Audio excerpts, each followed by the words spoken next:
السلام علیکم ورحمۃ اللہ وبرکاتہ۔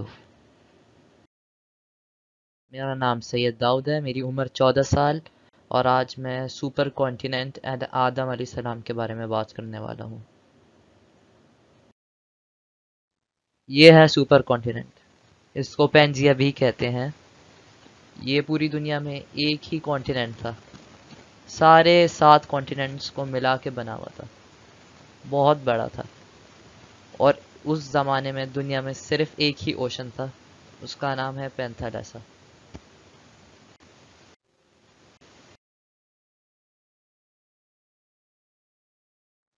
ٹیکٹونک پلیٹس کی موومنٹ کی وجہ سے یہ 2 بڑے بڑے الگ کانٹیننٹس بن گئے، یوریشیا اور گونڈاوانا۔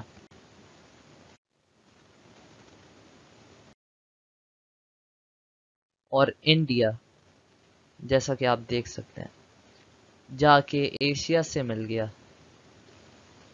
اور وہاں پہ جا کے ٹپٹن پلیٹیو اور ہمالیہ پہاڑ بن گئے۔ اس کو لگے تقریباً 6 کروڑ سال۔ یہ ہے ہمالیہ،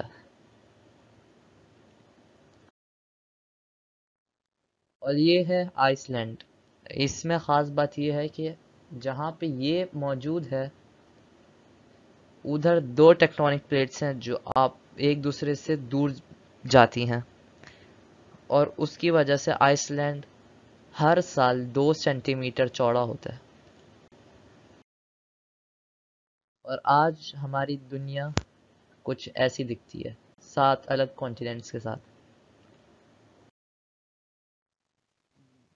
جب اللہ تعالیٰ نے آدم علیہ السلام کی تخلیق کی اور ان کو جنت سے زمین پر اتارا تو ان نے یہ فرمایا، قَالَ اهْبِطُوا بَعْضُكُمْ لِبَعْضٍ عَدُوٌّ وَلَكُمْ فِي الْأَرْضِ مُسْتَقَرٌّ وَمَتَاعٌ إِلَىٰ حِينٍ۔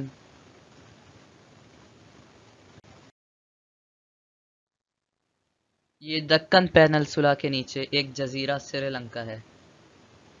کہا جاتا ہے کہ یہاں پہ آدم علیہ السلام کو اتارا گیا تھا۔